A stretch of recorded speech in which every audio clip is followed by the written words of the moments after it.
Hello friends, இன்றைக்கி எண்ணெய் கத்திரிக்காய் குழம்பு ஸ்டஃப் பண்ணி போட்டு வச்சுருக்கிறேன். ஸ்டஃபிங்க்கு இங்கே பாருங்கள், கடலக்காய், தனியா, வரமிளகா, சோம்பு, சீரகம், மிளகு, அப்புறம் ஒரு கடல்பாசி, அப்புறமே வந்துட்டு இது மராட்டி முக்கு இல்லை சாரி, இன்னொரு இந்த மாதிரி ரவுண்டாக இருக்குங்க அந்த இது, பட்டை லவங்கம் எல்லாம் போட்டு, இஞ்சி பூண்டு எல்லாம் போட்டு அரைச்சி வச்சுருங்க. தேங்காயும் போட்டிருந்தேன். கொஞ்சம் கூட பச்சையாக வெங்காயம் எல்லாத்தையும் போட்டு அரைச்சி வச்சுருந்தேன்.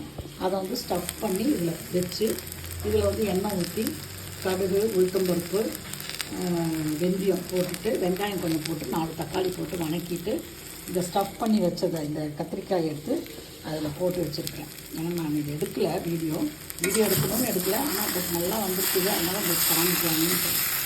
இதை வந்து இந்த சாந்தை ஊற்றிட்டு புளி தண்ணி வச்சுருக்கிறேன். இதை புளியை கரைச்சி ஊற்றிட்டு கடைசியாக உங்களுக்கு காமிக்கிறேன், எப்படி இருக்குதுன்னு காமிக்கிறேன் பாருங்கள். இந்த பக்கம் வந்து வாழைப்பூ, துவரம்பருப்பு, வெங்காயம் எல்லாம் போட்டு வெந்துட்டுருக்குது. இதில் தேங்காய் திருவி போட்டு இறக்கணும்.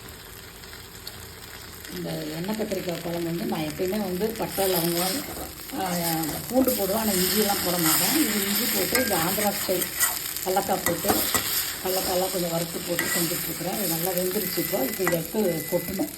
இந்த சாந்து எடுத்து இதில் கொட்டிட்டு செய்யணும். சரிங்களா? தேங்க்யூ.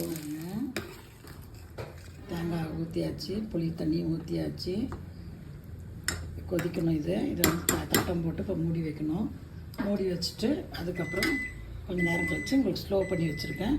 நல்லா கொதித்து அதை உப்பெல்லாம் போட்டுட்டேன். ஆக்சுவலாக கத்திரிக்காய் போடுறப்பயே தக்காளி வெங்காயம் வணக்கிறப்பயே கொஞ்சம் உப்பு போட்டு தான் கத்திரிக்காயை வேக வச்சுருக்கேன். இன்னும் பாதி வேக இருந்திருக்கு. இதை தட்டம் போட்டு மூடி வைக்கிறேன். இது பாருங்கள், தேங்காய் போட்டு இது முடிஞ்சு போச்சு. வாழைப்பூ வந்து நாரெல்லாம் எடுத்து கட் பண்ணிவிட்டு பருப்பு வேக வச்சு வச்சுருக்கேன் தனியாக. வாழைப்பூயும் தனியாக வேக வச்சு தண்ணி இருத்திட்டேன். ஏன்னா கசப்பாக இருக்குமோ என்னமோன்னு ஒரு டவுட் இருந்துச்சு, அதனால். இல்லைன்னா அப்படியே போடுவேன். இருத்திட்டு வெங்காயம் போட்டு, பச்சை மிளகாய் போட்டு, கடுகு, உளுத்தம்பருப்பு, சீரகம், கருவேப்பிலை போட்டுட்டு, வெங்காயம் போட்டு நல்லா வணக்கிட்டு, தக்காளி போட மாட்டேன். அதுக்கப்புறம் வாழைப்பூ கட் பண்ணி போட்டுட்டு, பருப்பு போட்டுட்டு, தேங்காய் போட்டு, பச்சை மிளகாய் போட்டு இறக்கி வைக்கிறேன். இதுதான் இன்றைக்கி என்னோடய டயட் சமையல். இதுக்கு எண்ணெய் கத்திரிக்காய் குழம்பு, எண்ணெய் தான் கத்திரிக்காய் குழம்பு, ஆனால் எண்ணெய் கம்மியாக தான் ஊற்றியிருப்பேன். அதனால் நல்லா கொதிக்குது. எண்ணெய்லாம் தேறி வராது, ஏன்னா கொஞ்சமாக தான் எண்ணெய் ஊற்றிருப்பேன். எண்ணெய் தேறி வரலையே, எண்ணெய் கத்திரிக்காய் குழம்புன்னு கேட்காதீங்க. ஒரு 2 டேபிள் ஸ்பூன் கூட இல்லை, ஒரு ஸ்பூனில் தான் 2 ஸ்பூன் 3 ஸ்பூன் தான் எண்ணெய் ஊற்றிருக்கேன். பெருசாக வச்சுருக்குறேன். ஏன்னா கொதிச்சுட்டு நம்ம எப்பயும் போல் நல்லா ஹை ஃப்ளேமில் வச்சுட்டு கொஞ்சம் நேரம் வச்சு ஆஃப் பண்ணிவிட்டு அப்புறமே ஊற்றுவேன். இது இரும்பு கடாய்ங்கிறதுனால கொஞ்சம் சீக்கிரமாக மாற்றிடணும், கருப்பாகிடும் குழம்பு.